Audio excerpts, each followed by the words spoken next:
দুই বিদেশি হত্যার সাথে জড়িতদের কেউ বিদেশে পাড়ি জমালে প্রয়োজনে ইন্টারপোলের মাধ্যমে দেশে ফিরিয়ে আনা হবে। আমরা যে 4 জনকে ধরেছি এরপরে আরো যারা জড়িত এদেরকে আমরা ধরবো। আমরা সব যখন নজরদারিতে আছে, বিদেশে গেলে তাদের আনার প্রচেষ্টা থাকবে। বাংলাদেশের নিরাপত্তা পরিস্থিতি ও দুই বিদেশি নাগরিক হত্যা মামলার তদন্তে সন্তুষ্ট ইইউ ও France. The real motives will be clarified. I think the sense of safety and security will be much higher. বাংলাদেশে আইএসের অস্তিত্বের বিষয়ে নিশ্চিত নয় যুক্তরাষ্ট্র। দেখছিলেন প্রধান শিরোনাম। দুপুরের সময় আপনাদের সঙ্গে আছি আমি সাজিদ রাজু এবং আমি তানজিম মুনিয়াত। এবার অন্যান্য শীর্ষ সংবাদ। জামাত শিবির নেতাকর্মীদের প্রত্যক্ষ সহযোগিতায় সংগঠিত হচ্ছে জঙ্গি সংগঠনগুলো। তথ্য আইন শৃঙ্খলা রক্ষা বাহিনীর চলছে বোমা ও গ্রেনেড তৈরির প্রশিক্ষণও। সুন্দরবন থেকে বিপুল পরিমাণ আগ্নেয়াস্ত্র ও গুলি সহ এক বনদস্যুকে আটক। বঙ্গোপসাগরে পটুয়াখালীর ফেয়ারওয়ে এলাকা থেকে 8 জেলেকে অপহরণের দাবি। পর্যটন শিল্পের বিকাশে কাজ করছে সরকার। 60টিরও বেশি দেশের সঙ্গে বিমানবন্দরে তাৎক্ষণিক ভিসার ব্যবস্থা করা হয়েছে বুদ্ধিস্ট পর্যটন সম্মেলনে প্রধানমন্ত্রী। কাদের সিদ্দিকীর মনোনয়ন গ্রহণের আদেশ স্থগিত চেয়ে ইসির আবেদনের পর টাঙ্গাইল 4 আসনের উপনির্বাচন স্থগিত করলেন চেম্বার বিচারপতি। এবং পাকিস্তান আফগান সীমান্তে 7.5 মাত্রার ভূমিকম্পে মৃতের সংখ্যা বেড়েই চলেছে। চলছে উদ্ধার তৎপরতা, সহায়তা দেওয়ার প্রস্তাব ভারতের।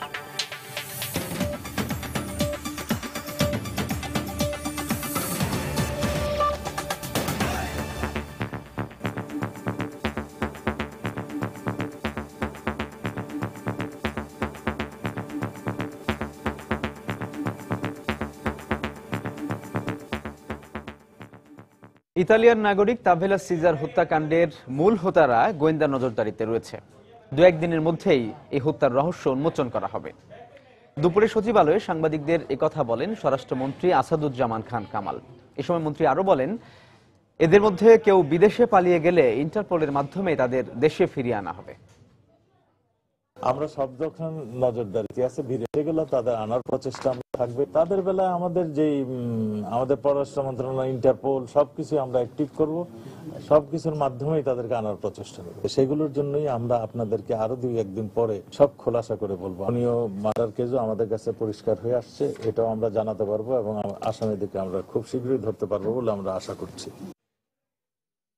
এদিকে বাংলাদেশের সার্বিক নিরাপত্তা পরিস্থিতি নিয়ে সন্তোষ প্রকাশ করেছেন বাংলাদেশে কর্মরত ইউরোপীয় ইউনিয়নের রাষ্ট্রদূত পিয়েরে মাদুরো।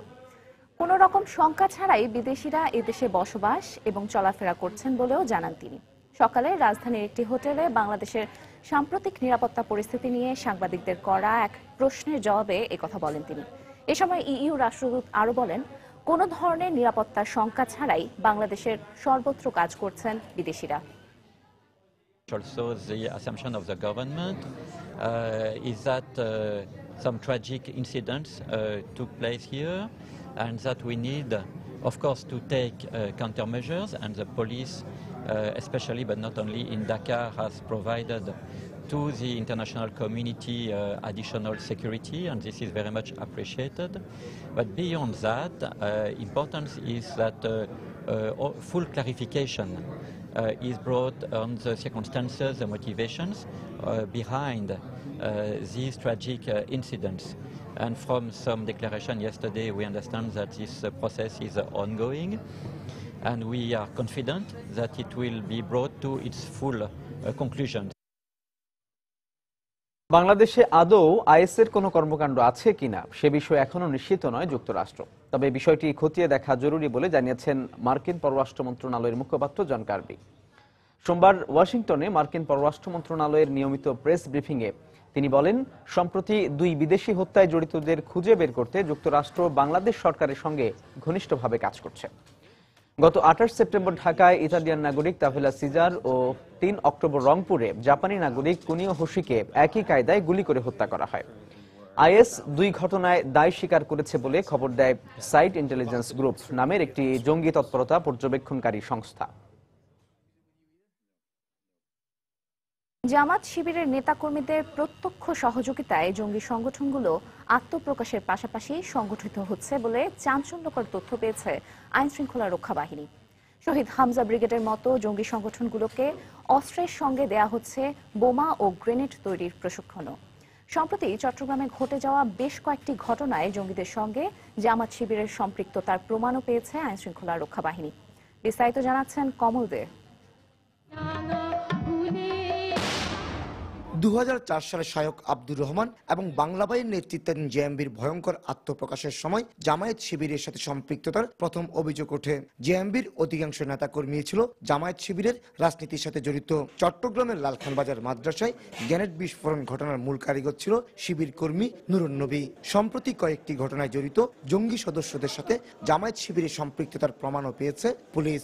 জামাত শিবিরের যে এখনকার যে অবস্থানটি, তারা তো এখন মাঠে থাকার তো স্কোপ তাদের নেই। জঙ্গিতে নাম লিখিয়ে তারা আত্মরক্ষার চেষ্টা করছে। এক্সট্রিমিস্ট গ্রুপের যে সৃষ্টি, এটা তো জামাত শিবির থেকেই, এবং এরা একে অপরের পরিপূরক। যদি আবার এক হওয়ার প্রয়োজন হয়, এরা সবই এক হয়ে যাবে। এদিকে জঙ্গি সংগঠন শহীদ হামজা ব্রিগেডের গ্রেপ্তারকৃত 35 নেতাকর্মীকে জিজ্ঞাসাবাদের পর বের হয়ে এসেছে চাঞ্চল্যকর তথ্য।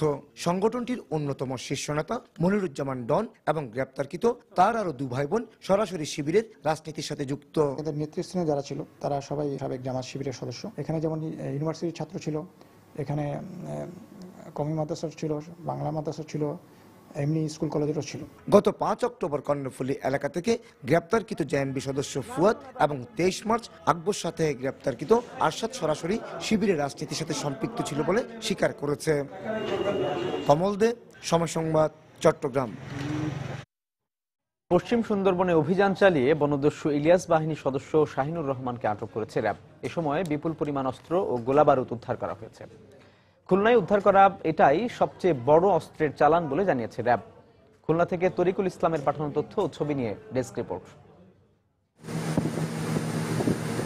খুলনা রেঞ্জের কয়রা উপজেলার বাদুরঝুলি এলাকায় জলদস্যুরা অবস্থান করছে এমন সংবাদের ভিত্তিতে সোমবার অভিযান চালায় র্যাব। সে সময় র্যাবের উপস্থিতি টের পেয়ে গুলি ছোড়ে জলদস্যুরা। র্যাব জানায় আত্মরক্ষার্থে পাল্টা গুলি চালায় তারাও। জলদস্যুদের এর সাথে আমাদের গুলি বিনিময় হয়। গুলি বিনিময় হওয়ার এক পর্যায়ে জলদস্যুদের একজন সদস্য, ইলিয়াস বাহিনীর সদস্য শাহিনুর রহমান, সে আহত অবস্থায় তাকে আমরা গ্রেপ্তার করতে সক্ষম হই।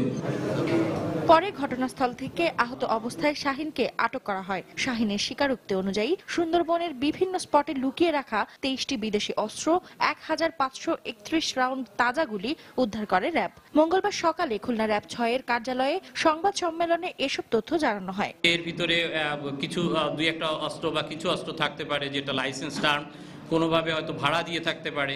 বাগেরহাট, খুলনা, সাতক্ষীরা এর বর্ডারিং থানাগুলো যে সমস্ত লাইসেন্সড গানগুলো আছে, সেগুলোর চেকিংটা আমরা জোরদার করব। র্যাব জানায় খুলনায় র্যাব 6 গঠনের পর এটাই আটককৃত সবচেয়ে বড় অস্ত্রের চালান। এই অভিযান অব্যাহত থাকবে বলেও জানানো হয়েছে। সময় সংবাদ, খুলনা। অন্যদিকে বঙ্গোপসাগরে পটুয়াখালীর ফেয়ারওয়ে এলাকায় বেশ কয়েকটি ট্রলারে ডাকাতি হয়েছে। এ সময় 8 জেলেকে অপহরণ করা হয়েছে বলেও দাবি করা হয়েছে। জেলেরা জানান, গতকাল গভীর রাতে কুয়াকাটা থেকে 50 কিলোমিটার দক্ষিণ বঙ্গোপসাগরে বেশ কিছু মাছ ধরা ট্রলারে হামলা ও 7টি ট্রলারে গণডাকাতি চালানো হয়। এক পর্যায়ে মুক্তিপণের দাবিতে 8 জেলেকে আটক করে নিয়ে যায় তারা। এছাড়া FB ইলমা নামের একটি মাছ ধরা ট্রলারও নিয়ে যায় তারা। এ সময় কয়েকজন জেলে আতঙ্কিত হয়ে পানিতে লাফিয়ে পড়েন। অপহৃতদের সবার বাড়ি পটুয়াখালীতে। দেখছেন দুপুরের সময়। প্রধানমন্ত্রী শেখ হাসিনা বলেছেন, পর্যটন শিল্পের উন্নয়নের পাশাপাশি এর প্রচার এবং বিপণনের উপর গুরুত্ব দিচ্ছে সরকার। সকালে বঙ্গবন্ধু আন্তর্জাতিক সম্মেলন কেন্দ্রে বুদ্ধিস্ট দেশগুলোর পর্যটনে উন্নয়ন বিষয়ক সম্মেলনে বক্তব্য রাখেন তিনি। এ সময় পর্যটন বর্ষ 2016 উদ্বোধন করে প্রধানমন্ত্রী বলেন, বিদেশিদের জন্য পর্যটনকে আরো সহজ করতে বাংলাদেশে প্রবেশের ক্ষেত্রে 60টি দেশের নাগরিকরা পাবেন তাৎক্ষণিক ভিসা। এই অঞ্চলে বৌদ্ধ সংস্কৃতির ইতিহাস 2500 বছরের। খ্রিস্টের জন্মের 500 বছর আগে গৌতম বুদ্ধ এদেশে এসেছিলেন ধর্ম প্রচার করতে। নওগাঁ, কুমিল্লা, মুন্সিগঞ্জ, চট্টগ্রাম এবং ঢাকাতে ছড়িয়ে ছিটিয়ে আছে বৌদ্ধ ধর্মের বহু প্রাচীন নিদর্শন। বিশ্বজুড়ে ছড়িয়ে থাকা বৌদ্ধ সম্প্রদায়ের মানুষের কাছে যা তুলে ধরতে চায় বাংলাদেশ। সে লক্ষ্যের কথা মাথায় রেখে দক্ষিণ পূর্ব এশিয়ার চীন, জাপান, কোরিয়া, লাওস, ভিয়েতনাম এবং দক্ষিণ এশিয়ার ভারত, ভুটান, শ্রীলঙ্কা সহ বৌদ্ধ ধর্মপ্রধান 13টি দেশের পর্যটন বলয়ের সঙ্গে যুক্ত হওয়ার পরিকল্পনা বাংলাদেশের। ঢাকায় বুদ্ধিস্ট পর্যটন সার্কিটের 2 দিনব্যাপী আন্তর্জাতিক সম্মেলন উদ্বোধন করে প্রধানমন্ত্রী বলেন, বিদেশিদের কাছে বাংলাদেশের পর্যটন সম্ভাবনাকে কাজে লাগাতে চায় তার সরকার। 60টিরও বেশি অধিক দেশের সাথে আমাদের অন অ্যারাইভাল ভিসা, অর্থাৎ পর্যটকরা আসলেই যেন সাথে সাথে ভিসা পান, সেই সুবিধা আমরা প্রবর্তন করেছি। কক্সবাজার জেলার সাবরাং আমরা এক্সক্লুসিভ ট্যুরিস্ট জোন গড়ে তোলার কার্যক্রম দ্রুত গতিতে এগিয়ে চলছে। এক্সক্লুসিভ ট্যুরিস্ট জোন নির্মাণে বিদেশি বিনিয়োগ আকর্ষণের পদক্ষেপও নেওয়া হয়েছে। শেখ হাসিনা বলেন, পর্যটনের বিকাশ হলে দেশের অর্থনীতি সমৃদ্ধ হবে, বাড়বে মানুষের কর্মসংস্থান। আমরা পর্যটন শিল্পের উন্নয়নের পাশাপাশি পর্যটন শিল্পের প্রচার ও বিপণনের উপরও সমধিক গুরুত্ব প্রদান করেছি। বিদেশে বাংলাদেশ মিশনগুলোর সহযোগিতায় ফলপ্রসূ প্রচার ও বিপণন কার্যক্রম বাস্তবায়ন করছে। দেশি বিদেশি পর্যটক আগমন ও এ খাত থেকে রাজস্ব বৃদ্ধি এবং নতুন কর্মসংস্থান সৃষ্টি করাই এই প্রচার কার্যক্রমের মূল উদ্দেশ্য। পরে সম্মেলন উপলক্ষে আয়োজিত মেলার কয়েকটি স্টল পরিদর্শন করেন প্রধানমন্ত্রী। শাহ আলী জয়, সময় সংবাদ, ঢাকা। টাঙ্গাইল 4 আসনের উপনির্বাচন স্থগিত করেছেন সুপ্রিম কোর্টের চেম্বার বিচারপতি। সকালে সুপ্রিম কোর্টের চেম্বার বিচারপতি সৈয়দ মাহমুদ হোসেনের অবকাশকালীন বেঞ্চ এই আদেশ দেন। একই সাথে আগামী 2 নভেম্বর কাদের সিদ্দিকীর মনোনয়নপত্র গ্রহণের আদেশ স্থগিত চেয়ে নির্বাচন কমিশনের করা আবেদনের শুনানির দিন ধার্য করেন আদালত। ওই দিনই আপিল বিভাগের পূর্ণাঙ্গ বেঞ্চে এই শুনানি হওয়ার কথা রয়েছে। গত বুধবার কাদের সিদ্দিকীর মনোনয়ন গ্রহণের আদেশ দেন হাইকোর্ট। পরে গতকাল মনোনয়ন গ্রহণের আদেশ স্থগিত চেয়ে আপিল করেন নির্বাচন কমিশন। আগামী 10 নভেম্বর টাঙ্গাইল 4 আসনের উপনির্বাচন অনুষ্ঠানের কথা রয়েছে। এরই মধ্যে প্রার্থীদের মধ্যে প্রতীক বরাদ্দ করা হয়েছে।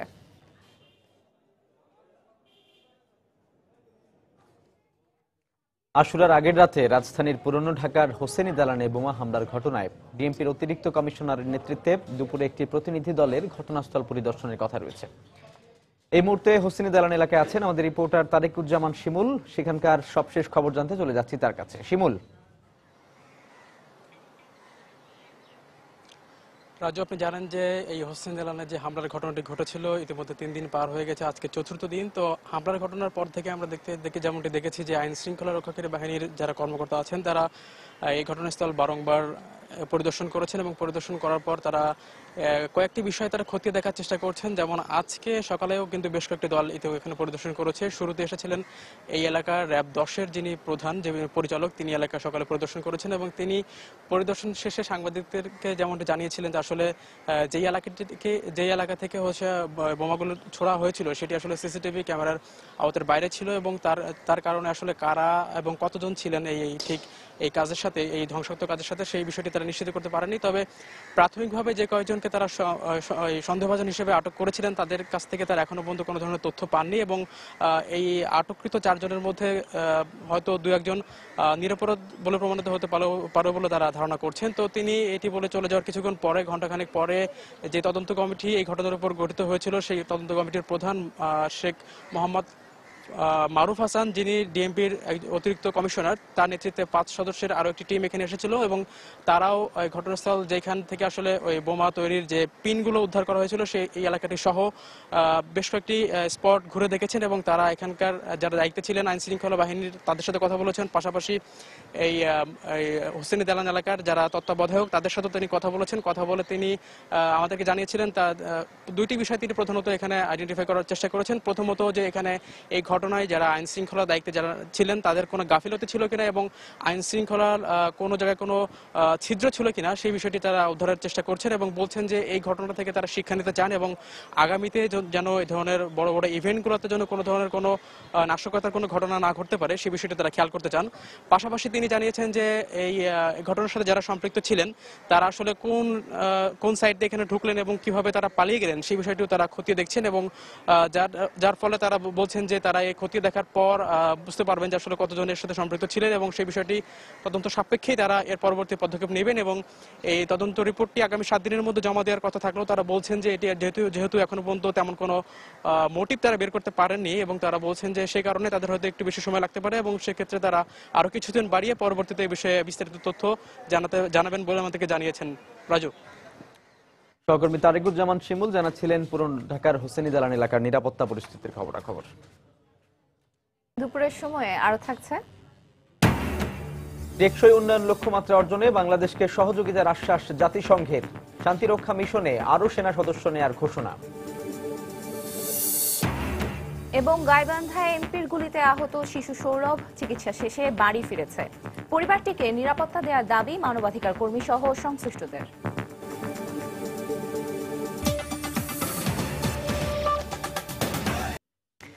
গণজাগরণের মাধ্যমে জনগণকে ঐক্যবদ্ধ করে বিএনপি জামায়াতের ষড়যন্ত্রের জবাব দেবার আহ্বান জানিয়েছেন আওয়ামী লীগ নেতারা।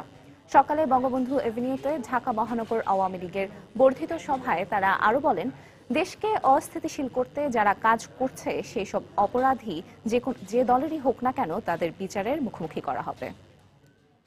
আইএসের ধোঁয়া তুলে প্রকৃত অপরাধীদের আড়াল করার চেষ্টা করা হয়। এই হোসেন ইমামবাড়াতে যেভাবে আক্রমণ করা হয়েছে সেই ঘটনারও কিছুদিনের মধ্যে সেই রহস্য উন্মোচিত হবে। যারা এই ঘটনা ঘটাচ্ছে প্রকৃত অপরাধীদের শনাক্ত করে তাদেরকে যেখানেই যার অবস্থান থাকুক না কেন, যেই দলে থাকুক বা যেখানে যত বড় অবস্থানই তার থাকুক না কেন, তাদেরকে বিচারের কাঠগড়ায় অবশ্যই দাঁড় করানো হবে। পরিষ্কার কথা, বিএনপি যেই পথে হাঁটছেন এই পথে যদি হাঁটেন তাদের অস্তিত্ব সংকটে তারা পড়বেন, তাতে কোনো সন্দেহ নাই। রাজপথ ছাড়া যাবে না। আর শেখ হাসিনা হাতকে শক্তিশালী করার জন্য তার কর্মসূচিকে এগিয়ে নেওয়ার জন্য আমাদের সবাইকে কাঁধে কাঁধ মিলে কাজ করতে হবে। যতদিন বাংলার জনগণ জননেত্রী শেখ হাসিনার পাশে থাকবে ততদিন কোনো ষড়যন্ত্র করে কোনো লাভ হবে না, কোন ষড়যন্ত্র সফল হতে পারবে না। ধর্মরে ব্যবহার করে এরা মানুষ খুন করে, অরাজকতা সৃষ্টি করে। এদের বিরুদ্ধে জবাব একটাই, গণজাগরণ, জনগণকে উদ্বুদ্ধকরণ, জনতার সমুদ্রে এদের ভাসায় দেওয়া, চিরতরে বঙ্গোপসাগরে এদের নিমজ্জিত করা। বিএনপিকে নির্মূল এবং আসল অপরাধীদের আড়াল করতেই যে কোনো ধরনের নাশকতায় বিএনপিকে জড়ানোর চেষ্টা চলছে বলে দাবি করেছেন দলের স্থায়ী কমিটির সদস্য গয়েশ্বর চন্দ্র রায়। জাতীয়তাবাদী যুবদলের ৩৭তম প্রতিষ্ঠা বার্ষিকী উপলক্ষে সকালে শেরেবাংলা নগরে জিয়াউর রহমানের সমাধিতে শ্রদ্ধা নিবেদন শেষে তিনি একথা বলেন। সরকার তো জনগণের সরকার নয়, সুতরাং জনগণের প্রতি তাদের কোনো দায়িত্ব নাই। তাদের একমাত্র দায়িত্ব বিরোধী রাজনৈতিক দলগুলিকে নির্মূল করা, এবং যে কোনো ঘটনা ঘটলেই তখন বিএনপিকে দোষারোপ করা এবং বিএনপি নেতাকর্মীদের বিরুদ্ধে মামলা দেওয়া, হয়রানি করা, গ্রেপ্তার করা এবং আসল যারা ঘটনার সাথে জড়িত তাদেরকে নিরাপদ করা এবং তাদেরকে আড়াল করা। স্বীকৃতিপ্রাপ্ত সব শিক্ষা প্রতিষ্ঠান এমপিও ভুক্তির দাবিতে আজও রাজধানীর কেন্দ্রীয় শহীদ মিনারে সকাল থেকে লাগাতার অবস্থান কর্মসূচি পালন করেছেন শিক্ষকরা।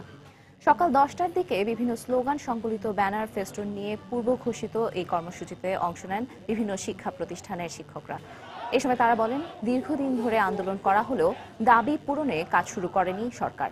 সবশেষ 2013 সালে একই দাবিতে আন্দোলন করেন নন এমপিওভুক্ত শিক্ষা প্রতিষ্ঠানের শিক্ষকরা। এ সময় 3 মাসের মধ্যেই সমস্যার সমাধান করা হবে শিক্ষামন্ত্রীর এমন আশ্বাসের পর আন্দোলন প্রত্যাহার করা হয়। তবে 2 বছর পরও কোনো ফলাফল না আসায় আবারও আন্দোলনে নামতে বাধ্য হয়েছেন বলে দাবি শিক্ষকদের। সমস্যা সমাধানে শিগগিরই কার্যকর পদক্ষেপ নেওয়া না হলে কর্মসূচি চালিয়ে যাবেন বলেও জানিয়েছেন আন্দোলনরত শিক্ষকরা। মাননীয় শিক্ষামন্ত্রী 2013 সালে আমাদের আন্দোলনকে বন্ধ রেখে উনি প্রতিশ্রুতি দিয়েছিলেন 3 মাসের মধ্যে আমাদের দাবি মেনে নেবেন, কিন্তু তারপরে 2.5 বছর অতিক্রান্ত হলেও অদ্যাবধি পর্যন্ত এই দাবিটি আর বাস্তবায়ন করা হয়নি। এমন অবস্থান যে আমরা চাল কিনতেও পারি না, আমাদের জামা কাপড় পর্যন্ত কিনতে পারি না, যেহেতু আমাদের প্রতিষ্ঠানের কোনো ইনকাম নাই। তদন্ত কাজে বিলম্ব, সঠিক সময়ে সাক্ষ্য গ্রহণ না হওয়া এবং মামলার তুলনায় ইজলাসের স্বল্পতার কারণে ঢাকা কোর্টে নিষ্পত্তির অপেক্ষায় ঝুলে আছে প্রায় 50,000 মামলা। এছাড়া রাষ্ট্রপক্ষের কিছু আইনজীবীর বিরুদ্ধে অবৈধভাবে টাকা দাবি করার অভিযোগ করেছেন বিচার প্রার্থীদের কেউ কেউ। তবে এ অভিযোগ অস্বীকার করলেও দায়িত্বের তুলনায় পারিশ্রমিক খুবই কম বলে দাবি রাষ্ট্রপক্ষের আইনজীবীদের।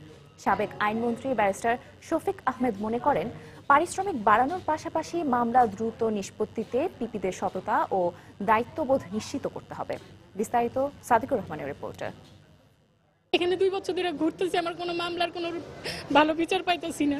180 দিনের মধ্যে নিষ্পত্তির বিধান নারী ও শিশু নির্যাতন মামলার। তবে বিচার প্রক্রিয়ার দীর্ঘসূত্রিতায় ক্ষুব্ধ বিচারপ্রার্থী এই নারী। পিপিরা বলতেছে যে টাকা দেন, টাকা না দিলে আমরা কাগজ দিব না। আমি টাকা দিতে পারি না বলে পুলিশে বলে এগুলো বের কর এগুলো কই থেকে আইছে। তারিখ দিতে আসে মানে হাজিরা দেয় না, ওনার হাজিরা লাগবে না, আপনি চলে যান গা। ওনার উকিলে ওই আসামির উকিলে মিলা এই জিনিসটা করে, আসলে কয় টাকা দেন। মামলা পরিচালনার জন্য নিযুক্ত রাষ্ট্রপক্ষের আইনজীবীদের পারিশ্রমিক প্রতি কর্মদিবসে 500 আর সহকারীদের 200 টাকা সরকার কর্তৃক ধার্য রয়েছে। এই সামান্য বেতন দিয়ে আমাদের কাজ করতেও মনে কোনো আগ্রহ থাকে না। তাছাড়া আমাদের পাবলিক মামলাও থাকে, আমরা সরকারি মামলার সময়ও কম দিতে পারি। আমার নিজের পয়সায় কাগজ কলম কিনে সরকারের কাজ করে যাচ্ছি, বাট আমি বেতন পাচ্ছি না। মামলা নিষ্পত্তিতে পিপিদের গুরুত্বপূর্ণ ভূমিকার কথা উল্লেখ করে তাদের পারিশ্রমিক বৃদ্ধির পক্ষে ঢাকা মহানগরের রাষ্ট্রপক্ষের আইনজীবী।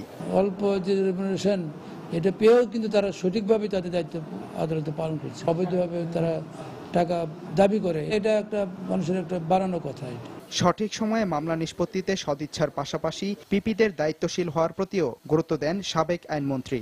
যে অনারিয়াম দেওয়া হচ্ছে, সুযোগ সুবিধা দেওয়া হচ্ছে মামলা অনুযায়ী, তার বাইরে যদি বিচার প্রার্থী থেকে কোনো রকমের অন্য কোনো সুবিধা তারা নিতে চায়, এটা একেবারে অবৈধ হবে। কেস বেসিসে তাদের যে অ্যালাউন্সটা দেওয়া হয় এটাকে বৃদ্ধি করা। মামলা জট কমাতে আদালত ছাড়াও প্রয়োজন অনুযায়ী বিকল্প বিরোধ নিষ্পত্তির প্রতিও জোর দেন তিনি। মামলার সাথে যারা জড়িত থাকবে, আমাদের পুলিশ বাহিনীতে যারা আছেন তাদেরকে আলাদা করে ফেলা উচিত। তাহলে পরে কিন্তু বিলম্ব হয় মামলা নিষ্পত্তিতে, এটা আর হবে না। সাদিকুর রহমান, সময় সংবাদ, ঢাকা। টেকসই উন্নয়ন লক্ষ্যমাত্রা অর্জনে বিশ্ব সম্প্রদায় বাংলাদেশকে সহযোগিতা করবে বলে জানিয়েছেন জাতিসংঘের টেকসই উন্নয়ন লক্ষ্য কর্মসূচি এসডিজির কো-চেয়ার ডেভিড ডোনা। জাতিসংঘ শান্তিরক্ষা মিশনে আরো 150 জন বাংলাদেশি সেনা সদস্য নেয়ার পাশাপাশি শিগগিরই নারী সেনা সদস্যদেরও নেওয়া হবে বলে সময় টেলিভিশনকে জানিয়েছেন জাতিসংঘ শান্তিরক্ষা মিশনের আন্ডার সেক্রেটারি জেনারেল অতুল খায়ের। নিউ ইয়র্ক থেকে শিয়াবুদ্দিন কিসলুর পাঠানো তথ্য ও ছবি নিয়ে ডেস্ক রিপোর্ট। জাতিসংঘে বাংলাদেশের রাষ্ট্রদূত ডক্টর একে আব্দুল মোমেনের বিদায় সংবর্ধনায় বিভিন্ন দেশের মিশন প্রধান ও কূটনীতিকদের উপস্থিতিতে কানায় কানায় ভরে ওঠে বাংলাদেশ মিশন। বিভিন্ন ক্ষেত্রে বাংলাদেশের অর্জন এবং বিশ্বসভায় বাংলাদেশের ভূমিকার ভূয়সী প্রশংসা করেন G77 গ্রুপের সাবেক সভাপতি ও জাতিসংঘ সাধারণ পরিষদের সভাপতি পদের প্রার্থিতায় এগিয়ে থাকা ফিজির রাষ্ট্রদূত পিটার থমসন। বাংলাদেশ জাতিসংঘে খুবই ভালো কাজ করছে। জাতিসংঘে বাংলাদেশের স্থায়ী প্রতিনিধি আব্দুল মোমেনও এতদিন এখানে দক্ষতার সঙ্গেই দায়িত্ব পালন করেছেন। প্রধানমন্ত্রী শেখ হাসিনার নেতৃত্বের ভূয়সী প্রশংসা করেন জাতিসংঘ আন্ডার সেক্রেটারি জেনারেল অতুল খায়ের। বাংলাদেশের উন্নয়ন এই মুহূর্তে চোখে পড়ার মতো, আর এর জন্য দেশটির প্রধানমন্ত্রী শেখ হাসিনার দক্ষ নেতৃত্বকে কৃতিত্ব দিতেই হবে। অংশগ্রহণের দিক দিয়ে জাতিসংঘ শান্তিরক্ষী মিশনের সবচেয়ে বড় অংশীদার বাংলাদেশ। বিদায়ী রাষ্ট্রদূত ডক্টর মোমেন বলেন, বিশ্বে বাংলাদেশের অবস্থান আজ সুদৃঢ় ও শক্তিশালী। এ অবস্থান অটুট থাকবে বলেও আশা প্রকাশ করেন তিনি। বাংলাদেশ ভালো কাজ করতেছে, দেশে ভালো কাজ হচ্ছে, সেইটারই প্রতিফলন এইখানে ইউএনওতে, সেইটারই প্রতিফলন। দেশে যদি ভালো কাজ না হতো তাহলে ইউএনওতে আর এইরকম ভালো অবস্থান হতো না। ডক্টর মোমেনের উত্তরসূরিরাও একইভাবে দেশের ভাবমূর্তি উজ্জ্বল করার লক্ষ্যে কাজ করবেন বলে আশা প্রকাশ করেন উপস্থিত অতিথিরা। সময় সংবাদ, নিউ ইয়র্ক, যুক্তরাষ্ট্র। চট্টগ্রামে সেপটিক ট্যাঙ্কের কাজ করতে গিয়ে বিষক্রিয়ায় 3 শ্রমিকের মৃত্যু হয়েছে। দুপুর 12টার দিকে কর্ণফুলী ভিজিটের ভিতরে এই দুর্ঘটনা ঘটে। এই ঘটনায় আশঙ্কাজনক অবস্থায় একজনকে হাসপাতালে ভর্তি করা হয়েছে। পুলিশ ও ফায়ার সার্ভিস জানায়, সকালে ইপিজেডের একটি কারখানার 30 ফিট চওড়া লম্বা ও 10 ফিট চওড়া সেপটিক ট্যাঙ্কে কাজ করতে নামে কয়েকজন শ্রমিক। দীর্ঘদিন বন্ধ থাকার কারণে ট্যাঙ্কের ভেতরে বিষক্রিয়া সৃষ্টি হয়। এ অবস্থায় তাৎক্ষণিকভাবে রেজাউল নামে এক শ্রমিকের মৃত্যু হয়। পরে তাকে উদ্ধারে নামলে অপর 2 শ্রমিক শাহ আলম ও আরিফও মারা যান। খবর পেয়ে ফায়ার সার্ভিস ও পুলিশ ঘটনাস্থলে গিয়ে সেপটিক ট্যাঙ্কের ভেতর থেকে 3 শ্রমিকের লাশ উদ্ধার করে। আমরা ওইসে ফেলাইছি, যখন উঠতেছে না শুধু পানিটা এরকম ঘুরতেছে নিচের দিকে, এর সব পানি খালি পাকাইতেছে। পাকানোর পরে আমি যত রয়েছে ফেলাইছি করতেছি, মানুষ দূরে চলে গেছে ওইখান থেকে। সেফটি ট্যাঙ্কের যে ডাকনা খুললে ওরা কাজের জন্য নিচে নামতে চাচ্ছিল, নিচে নামতে একজন পড়ে গেছে, আরেকজন নামছে, নামার পরে ওদেরকে উদ্ধার করার জন্য আরেকজন নামছে, নামার পরে দেখা গেল যে 3 জনেই ডেড। পরবর্তীতে আরেকজন নামছিল, কিন্তু সে ওই অবস্থা ভয়াবহ দিকে সে জাপায় উঠে গেছে এবং সে মেডিকেল আছে বর্তমানে। কর্ণফুলী ইপিজেডস্থ আউটফিট লিমিটেড ওই ফ্যাক্টরিতে নির্মাণাধীন একটি ফ্যাক্টরি এখনো আন্ডার কনস্ট্রাকশন, এখনো ওনারা প্রোডাকশনে যান নাই। তো ফ্যাক্টরির ঠিক পেছনে একটা সেফটি ট্যাঙ্কি ছিল, তো সেফটি ট্যাঙ্কিটা ছাদটা ঢালা হয়ে গেছে। তো সেফটি ট্যাঙ্কির ছাদের নিচে যেটা সাপোর্ট ছিল আর কি, সেন্টারিং যেটাকে বলে, তো ওই সেন্টারিংটা খোলার জন্য ওনারা এই 3 জন নিচে নামেন। গাইবান্ধার সুন্দরগঞ্জে সরকার দলীয় সংসদ সদস্য মঞ্জুরুল ইসলাম লিটনের গুলিতে আহত হওয়ার 24 দিন পর রংপুর মেডিকেল কলেজ হাসপাতালে চিকিৎসা শেষে গতকাল বাড়ি ফিরেছে শিশু সৌরভ। এদিকে সৌরভ ও তার পরিবারের নিরাপত্তার দাবি জানিয়েছেন মানবাধিকার কর্মী সহ সংশ্লিষ্টরা। ওবায়দুল ইসলামের তোলা ছবিতে বিস্তারিত জানাচ্ছেন হেদায়েতুল ইসলাম বাবু। রংপুর মেডিকেলে টানা 24 দিন চিকিৎসা নেয়ার পর পুলিশ প্রহরায় একটি অ্যাম্বুলেন্সে করে বাবা মায়ের সাথে সোমবার দুপুরে সুন্দরগঞ্জের গোপালচরণ গ্রামে ফিরে আসে শিশু সৌরভ। অ্যাম্বুলেন্স থেকে নেমে স্বজনদের কাঁধে ভর দিয়ে খুঁড়িয়ে খুঁড়িয়ে বাড়িতে ফিরে আসে সে। খেলার সাথী আর স্বজনদের কাছে পেয়ে সৌরভ উৎফুল্ল হলেও নিজেদের নিরাপত্তা নিয়ে শঙ্কিত তার পরিবার। আমি এখনো সম্পূর্ণ হাঁটতে পারি না, বসলে আমি ডাইন পায়ে ভর দিয়ে বসি। আমরা তো মেডিকেলে ছিলাম, কোনো ঝামেলা ছিল না, এখন এখানে আসছি। ওরা আমার পরিবারের উপর হামলা না করতে পারে, এই জন্য আমি সরকারের কাছে নিরাপত্তা চাই। এদিকে সরকারের প্রতি ক্ষতিগ্রস্ত পরিবারটির পাশে দাঁড়ানোর আহ্বান জানান প্রতিবেশী ও সৌরভের স্বজনরা। সরকারের কাছে আমার আবদার, যতদিন বাচ্চা সুস্থ হয় ততদিন বাচ্চার আমি চিকিৎসা চাইতেছি। অন্যদিকে মানবাধিকার কর্মীরা বলছেন, একজন প্রভাবশালী মানুষের দ্বারা ক্ষতিগ্রস্ত দিনমজুর পরিবারটির নিরাপত্তার বিষয়টি বিবেচনা করা দরকার। অভিযুক্ত ব্যক্তি একজন সংসদ সদস্য এবং প্রভাবশালী ব্যক্তি, তো সৌরভের পরিবারের নিরাপত্তা দেওয়ার প্রয়োজন আছে বলে আমি মনে করি। গত 2রা অক্টোবর গাইবান্ধার সুন্দরগঞ্জের গোপালচরণ এলাকায় সরকার দলীয় সংসদ সদস্য মঞ্জুরুল ইসলাম লিটনের গুলিতে শাহাদত হোসেন সৌরভ আহত হয়ে রংপুর মেডিকেল কলেজে ভর্তি হয়। হেদায়েতুল ইসলাম বাবু, সময় সংবাদ, গাইবান্ধা। সিলেটে শিশু রাজন হত্যা মামলায় শেষ দিনের চূড়ান্ত যুক্তিতর্ক শেষ হয়েছে। রায় ঘোষণার তারিখ আগামী 8 নভেম্বর ধার্য করা হয়েছে। মহানগর দায়রা জজ আদালতের বিচারক আকবর হোসেন মৃধা এই আদেশ দেন। বেলা 12টার দিকে মামলার প্রধান আসামি কামরুল সহ 11 আসামিকে আদালতে হাজির করা হয়। পরে মামলার বিবাদী পক্ষ যুক্তিতর্ক উপস্থাপন শুরু করেন। এর আগে গতকাল বাদী পক্ষের আইনজীবী ও সরকারি কৌশলীরা তাদের যুক্তিতর্ক উপস্থাপন শেষ করেন। এর আগে 8 জুলাই সিলেটের কুমারগাঁওয়ে শিশু রাজনকে পিটিয়ে হত্যা করা হয়। এই ঘটনায় 16 আগস্ট 13 জনকে অভিযুক্ত করে আদালতে চার্জশিট দাখিল করেন মামলার তদন্তকারী কর্মকর্তা।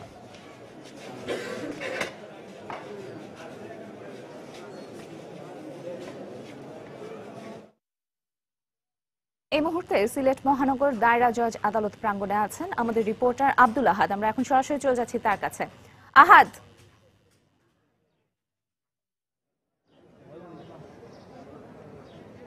ধন্যবাদ মনিয়াত। আপনি যেটা বলছিলেন যে আসলে যে সিলেটের যে শিশু রাজন হত্যা মামলার আজকে যে তার রায় ঘোষণার তারিখ নির্ধারণ করা হয়েছে আগামী 8 নভেম্বর, সেটি সিলেটের যে বিজ্ঞ মহানগর আদালতের বিজ্ঞ জজ যিনি রয়েছেন তিনি এটি ঘোষণা করেছেন। আসলে এই মামলা দীর্ঘদিন নয়, যে গত 21 তারিখ থেকে মানে গত রোববার থেকে শুরু হয়েছিল এটার যুক্তিতর্ক, এবং আজকে 2 জন আসামির যুক্তিতর্ক শেষ হয় এবং তারপরে এই আদালতের যিনি বিজ্ঞ বিচারক রয়েছেন তিনি মূলত আগামী 8 তারিখ এটা সিটের রায় দিবেন বলে ঘোষণা করেছেন। তো আমি এখন কথা বলবো আসলে একজন আইনজীবীর সাথে, তিনি সিলেটের আদালতের পিপি এবং তিনি সরকার পক্ষেরও আইনজীবী। আমি কথা বলবো তার সাথে। আসলে আপনারা এখন কি অবস্থা এবং আপনারা কি বলেছিলেন, আপনাদের পক্ষে যুক্তিটা কি? আমরা গত জুলাই মাসে রমজান মাসে এই মর্মান্তিক এবং পাশবিক এই হত্যাকাণ্ড হয়েছে, শিশু রাজন হত্যার জন্য সারা দেশবাসী সেটার জন্য শাস্তি দাবি করেছে। আমরা এই মামলাটি অত দ্রুত গতিতে, আমরা যদিও দ্রুত বিচারে আদালতে নেওয়ার জন্য আমরা চেষ্টা করেছি, কিন্তু তারপরেও দ্রুত বিচারে যাওয়ার আগেই মামলাটির চার্জশিট হয়েছে। এই মাসের অক্টোবর মাসের 1 তারিখ থেকেই মামলাটি সাক্ষ্য শুরু হয়েছে। 38 জন সাক্ষীর মধ্যে আমরা 36 জন সাক্ষী দিতে সমর্থ হয়েছি এবং মামলাটি এই পাশবিক এবং এই যে নির্যাতনকারী, হ্যাঁ, আমার প্রত্যাশা আমরা 302 ধারা 201 এবং 34 ধারায় আমরা চার্জ গঠন করেছি এবং এই চার্জে আমরা মামলা সাক্ষী প্রমাণ দিতে সমর্থ হয়েছি। প্রসিকিউশন সাইটে মামলাটি আমরা সম্পূর্ণভাবে দৃষ্টান্তমূলক শাস্তি অর্থাৎ সর্বোচ্চ শাস্তি ফাঁসি আশা করছি আমরা আগামী 8 তারিখে। ধন্যবাদ আপনাকে। আসলে মুনিয়াত যেটা শুনছিলেন যে সিলেটের যে আইনজীবী যারা রয়েছেন তারা বলেছেন যে তাদের পক্ষে সর্বোচ্চ যুক্তি দিয়েছেন, কিন্তু আসামি পক্ষের যে আইনজীবী যারা রয়েছেন তারা কিন্তু একটা কথা বলেছেন যে রাজনকে এই আসামিরা হত্যা করেনি এবং এই স্থানীয় কয়েকটা বিভ্রান্তিমূলক কথা রয়েছে এবং এই ভিডিওটিও ফেক বলে তারা বলেছেন। তো এই হলো আসলে পক্ষে বিপক্ষের অবস্থা। কিন্তু যে রাজনের বাবার সাথে আমরা কথা বলেছি, তিনিও সন্তুষ্ট যে অল্প সময়ের মধ্যে এই মামলার রায়টি ঘোষণা হবে এই কারণে। তো এই ছিল আমার কাছে সবশেষ খবর। মুনিয়াত। সিলেট দায়রা জজ আদালতের সামনে থেকে আমাদের রিপোর্টার আব্দুল আহাদ জানাচ্ছিলেন রাজন হত্যা মামলার সবশেষ খবর। চলে যাচ্ছি পরের খবরে। প্রেমের প্রস্তাবে রাজি না হওয়ায় বরগুনার তালতলিতে এক কলেজ ছাত্রীকে কুপিয়ে আহত করেছে বখাটেরা। আহত ছাত্রীকে বরগুনা জেনারেল হাসপাতালে ভর্তি করা হয়েছে। এদিকে নির্যাতিতার পরিবারের অভিযোগ, বখাটের হুমকিতে নিরাপত্তাহীনতায় ভুগছেন তারা। আর পুলিশ বলছে ভুক্তভোগীদের নিরাপত্তায় ব্যবস্থা নেওয়া হচ্ছে। এস এম সিফাতের তোলা ছবিতে বিস্তারিত জানাচ্ছেন এম এ আজিম। বখাটের হামলার শিকার হয়ে গত 4 দিন ধরে বরগুনা জেনারেল হাসপাতালে চিকিৎসাধীন রয়েছে এক কলেজ ছাত্রী। স্বজনদের অভিযোগ, দীর্ঘদিন ধরে তাকে উত্ত্যক্ত করে আসছিল স্থানীয় বখাটে আল আমিন, কিন্তু প্রেমের প্রস্তাবে রাজি না হওয়ায় গত 23 অক্টোবর সকালে তাকে কুপিয়ে আহত করে আল আমিন ও তার সহযোগীরা। এমন ভয় দেখাইছে, মাই স্কুলে যাইতে চাইছে না, হেরা কয় যে আমরা আমার নাম কইছো কা এই যে নাই প্রপাই মাইয়া কাল মারি হেলাবে কুপে কবদা দেছে পেট পাছাই মাইয়ের যে পেটাইবেল গোজ যে ঠ্যাং সামনে পাইছে, ঠ্যাং পড়ছে কোপের নিচে। এদিকে ঘটনার পর থেকেই বখাটেরা হুমকি দিচ্ছে বলে অভিযোগ নির্যাতিতার। বলতে আছে থানায় অভিযোগ দিছো তোকে ছাড়বো না, কেমনে পড়ালেখা করো তাও আমি দেখাই দেবো। তবে পুলিশ সুপার জানালেন অভিযুক্তদের বিরুদ্ধে ব্যবস্থা নেওয়া হবে। আমরা নিরপেক্ষভাবে এবং সুষ্ঠুভাবে তদন্ত করব এবং আমরা তাদেরকে অভিযোগ দেওয়ার জন্য অনুরোধ করেছি যেন তারা অভিযোগ দেয়। অভিযোগ দিলে আমরা তাৎক্ষণিকভাবে মামলা রুজু করব। মামলা রুজুর পূর্বেই অন্যান্য আইনগত ব্যবস্থা অব্যাহত রেখেছে। আর হাসপাতালের চিকিৎসক জানান পুরোপুরি সুস্থ হতে কয়েকদিন সময় লাগবে। তার ওই যে কাটা জখমের দাগ আছে, সেলাই করা আছে, আরো হয়তো সপ্তাহখানেক তার সুস্থ হতে সময় লাগবে। এর আগে 22 অক্টোবর রাতে তালতলির নিজ বাড়ি থেকে কলেজ ছাত্রীকে অপহরণের চেষ্টা করে অভিযুক্ত বখাটেরা। এম এ আজিম, সময় সংবাদ, বরগুনা। শাহজালাল আন্তর্জাতিক বিমানবন্দর দিয়ে 3 দশকে পণ্য আমদানি কয়েক গুণ বাড়লেও বাংলাদেশ বিমানের কার্গো কমপ্লেক্সের পরিসর এবং হ্যান্ডলিং এর সক্ষমতা বাড়েনি। ঢাকা কাস্টম এজেন্ট ও কর্মকর্তাদের দাবি, অটোমেশনের জন্য বিপুল অর্থ ব্যয় হলেও এটি ঠিকমতো কাজ করছে না। আর নানা অজুহাতে আমদানিকৃত পণ্য খোলা আকাশের নিচে ফেলে রাখা হচ্ছে। তবে বিমানমন্ত্রীর দাবি, অটোমেশনে কোনো সমস্যা নেই। বিস্তারিত জানাচ্ছেন হাজেরা শিউলি। শাহজালাল বিমানবন্দরে বিভিন্ন ফ্লাইটে পোশাক শিল্পের নমুনা, আনুষঙ্গিক যন্ত্রপাতি সহ দৈনিক প্রায় 200 মেট্রিক টন পণ্য নামে। ব্যবহারকারীদের অভিযোগ, বিমানের কার্গো কমপ্লেক্সে আমদানি পণ্যের জন্য সংরক্ষিত 3টি গুদামে এসব পণ্য রাখার কথা, অথচ লোকবল স্বল্পতা সহ নানা অজুহাতে অর্ধেকের বেশি পণ্য খোলা আকাশের নিচে ফেলে রাখা হয়। যেগুলো মাল বাইরে থাকে এগুলো খোলা আকাশে থাকে, আমাদের যে খুঁজে আনতে হয়। আমরা বলি যে তোমাকে 200 টাকা দে, মানে আমাকে মালটা ভিতরে ইনটেক করে দিও, তখন আইনা দেয়। ঢাকা কাস্টমস এজেন্টের দাবি, কার্গো কমপ্লেক্সের অটোমেশনের জন্য কোটি কোটি টাকা ব্যয় হলেও ঠিকমতো কাজ না হওয়ায় দুর্ভোগ বেড়েছে। হ্যান্ডলিং অটোমেশনের কথা বলে 700 কোটি টাকার প্রজেক্ট অলরেডি মুক্তব্রে পড়ে আছে। দেশের রেভিনিউর স্বার্থে আমরা এই জিনিসটা চাই, যেটা একটা ভালো একটা সংস্থাকে দেখ। ঢাকা কাস্টমস কমিশনারও বললেন, অব্যবস্থাপনা, পূর্ণাঙ্গ অটোমেশন ও কার্গো ভিলেজে সম্প্রসারণ না হওয়ায় আমদানি ক্ষতিগ্রস্ত হচ্ছে। 80 দশকের যে স্থাপনা হয়েছে সেই স্থাপনা আর বিল্ডি করা হয় নাই। যদি এটা এক্স্যাক্টলি কারেক্ট না হয় তাহলে ফুল অটোমেশনের যে ফলটা সেটা তো আমি ভোগ করতে পারবো না। কার্গো হ্যান্ডলিং এ কিছু অভিযোগ পেয়েছেন স্বীকার করলেও অটোমেশনের সমস্যা নেই বলে দাবি বিমানমন্ত্রীর। তিনি আরো জানান, আপাতত হ্যান্ডলিং বেসরকারি খাতে দেওয়ার চিন্তা ভাবনা নেই। যারা সিএনএফ আছে, অটোমেশন হলে পরেই অনেকগুলো জিনিস যেগুলো নিয়ন্ত্রণের মধ্যে চলে আসে।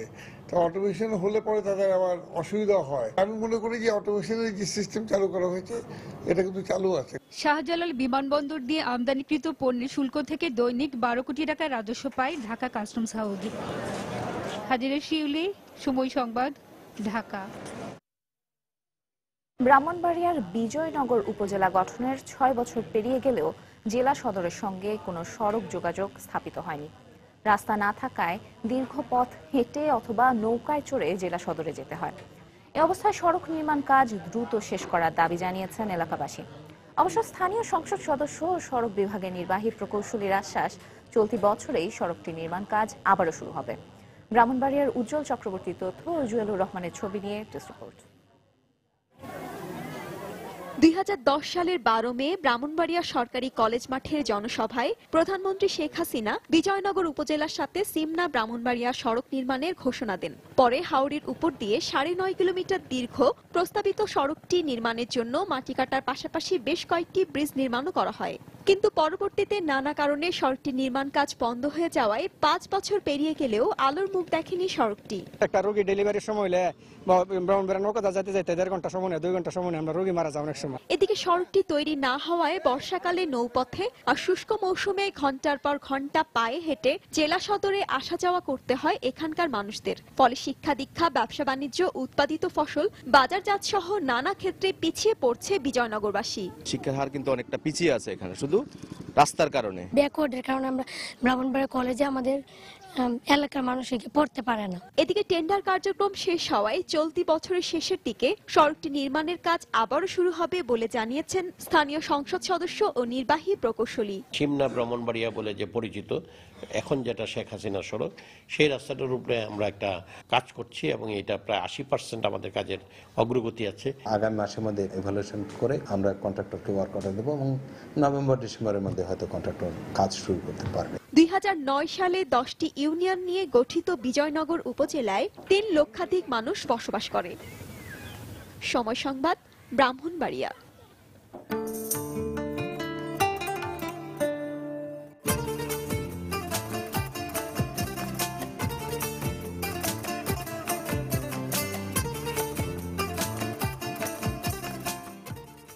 বয়সন্ধিকালে শারীরিক ও মানসিক পরিবর্তন এবং এ নিয়ে করণীয় নিয়ে ব্যাপক ঘাটতি রয়েছে কিশোর কিশোরীদের মধ্যে।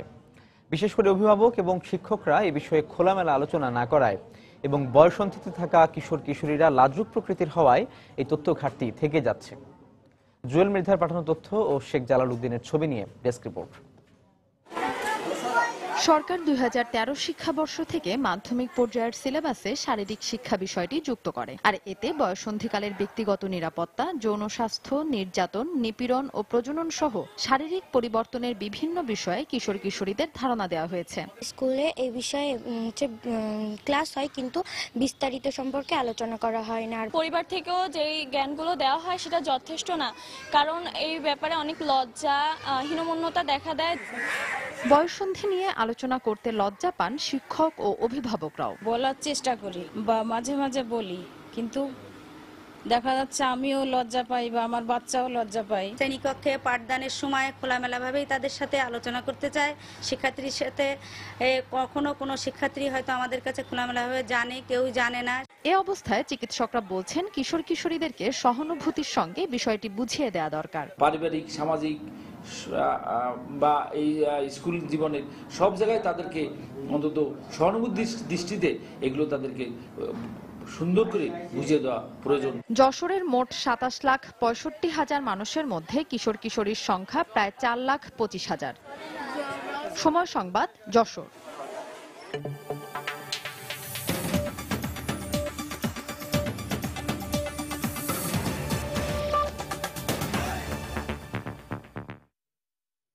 পাকিস্তান আফগানিস্তান সীমান্তে 7.5 মাত্রার শক্তিশালী ভূমিকম্পে দেশ দুটিতে মৃতের সংখ্যা বেড়ে দাঁড়িয়েছে 335 জনে। কর্তৃপক্ষের বরাত দিয়ে আল জাজিরা জানায়, ভূমিকম্পে পাকিস্তানে 253 ও আফগানিস্তানে প্রাণ হারিয়েছে অন্তত 82 জন। তবে হতাহতের সংখ্যা আরও বাড়তে পারে বলে আশঙ্কা করা হচ্ছে। এরই মধ্যে শুরু হয়েছে উদ্ধার তৎপরতা। ভূমিকম্পের খবর পেয়ে পাকিস্তানি প্রধানমন্ত্রী নওয়াজ শরীফ তার ব্রিটেন সফর সংক্ষিপ্ত করে দেশে ফিরেছেন। এ অবস্থায় পাকিস্তানকে জরুরি সহায়তার প্রস্তাব দিয়েছে ভারত ও যুক্তরাষ্ট্র। ভূমিকম্পের ঝাঁকুনিতে স্থির থাকতে না পেরে সংবাদ পড়া বন্ধ করে দিতে বাধ্য হন কাবুলের স্থানীয় এক টিভি চ্যানেলের এই সংবাদ পাঠক। সোমবার দুপুরের দিকে এই ভূকম্পনের উৎপত্তিস্থল পাক সীমান্তবর্তী আফগানিস্তানের হিন্দুকুশ এলাকা হলেও এর প্রভাবে কেঁপে ওঠে দক্ষিণ এশিয়ার কয়েকটি দেশ। আফগানিস্তানের উত্তরাঞ্চলে ভূমিধসের পাশাপাশি বহু ঘরবাড়ি ধ্বংস হয়ে যায়, কয়েকজন স্কুল শিক্ষার্থী সহ হতাহত হয় বহু মানুষ। ভূমিকম্প টের পেয়েই দ্রুত ঘর থেকে বেরিয়ে পড়ি, অমনি দেখলাম ঘরের একটি অংশ ধসে পড়ল। ভূমিকম্পে সবচেয়ে ক্ষতিগ্রস্ত পাকিস্তানের খাইবার পাখতুনখোয়া প্রদেশে হতাহতের সংখ্যা হাজার ছাড়িয়ে গেছে। প্রদেশের হাসপাতালগুলোতে চিকিৎসা নিচ্ছেন বিভিন্ন বয়সী মানুষ। এ অবস্থায় ভুক্তভোগীদের যথাযথ সহযোগিতার নির্দেশ দেওয়ার পাশাপাশি তাদের জন্য অস্থায়ী ক্যাম্প নির্মাণের নির্দেশ দিয়েছেন পাক প্রধানমন্ত্রী নওয়াজ শরীফ। তাকে ফোন করে ভূমিকম্পের ঘটনায় দুঃখ প্রকাশ করেছেন ভারতীয় প্রধানমন্ত্রী নরেন্দ্র মোদী। সেই সঙ্গে তিনি পাকিস্তান চাইলে প্রয়োজনীয় সহযোগিতা দেওয়ার প্রস্তাব দিয়েছেন। একই সঙ্গে ভূমিকম্পের ক্ষয়ক্ষতি কাটিয়ে উঠতে পাকিস্তান ও আফগানিস্তানকে সহযোগিতা দেওয়ার বিষয়ে প্রস্তুত থাকার কথা জানায় হোয়াইট হাউস। আমরা পাকিস্তানি ও আফগানদের প্রতি সমবেদনা প্রকাশ করছি। এই প্রাকৃতিক দুর্যোগ মোকাবেলায় দেশ দুটির সরকার চাইলে আমরা যে কোনো ধরনের সহায়তা দেব। এদিকে ভারতের নয়াদিল্লি ও জম্মু কাশ্মীরেও ভূমিকম্পের প্রভাবে বেশ কিছু স্থাপনা ক্ষতিগ্রস্ত হয়। এর পাশাপাশি কিরগিজস্তান, তাজিকিস্তান ও চীনের কয়েকটি স্থানেও ভূকম্পন অনুভূত হয়। তবে এসব দেশে হতাহতের কোনো খবর পাওয়া যায়নি। রিয়াদুল ইসলাম, সময় সংবাদ। প্রক্রিয়াজাত মাংস খেলে ক্যান্সারের ঝুঁকি বাড়ে, এমন তথ্য জানিয়েছে বিশ্ব খাদ্য সংস্থা WHO। সোমবার আন্তর্জাতিক ক্যান্সার গবেষণা সংস্থা IARC কার্যালয়ে আয়োজিত এক সংবাদ সম্মেলনে একথা জানানো হয়। প্রক্রিয়াজাত মাংস বলতে সসেজ, হটডগ এই ধরনের মাংস থেকে প্রস্তুত খাবারের কথা বলা হয়েছে। এই ধরনের মাংস খেলে অন্ত্রে ক্যান্সারের ঝুঁকি বেড়ে যায়। এছাড়া রেডমিট যেমন গরু, ভেড়া ও শূকরের মাংস খেলেও ক্যান্সারের ঝুঁকি হতে পারে বলে ধারণা করা হচ্ছে। বলা হয়েছে প্রতিদিন 50 গ্রাম প্রক্রিয়াজাত মাংস খেলে ক্যান্সারের ঝুঁকি বেড়ে যায় 18%।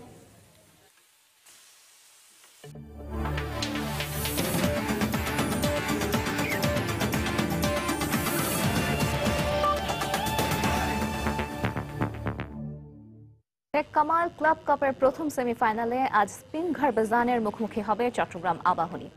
এবারে প্রথম কোনো আন্তর্জাতিক আসরে অংশ নিয়েছে আফগান ক্লাবটি, তাই প্রথম আসরেই ফাইনালে খেলার লক্ষ্য স্পিনঘরের।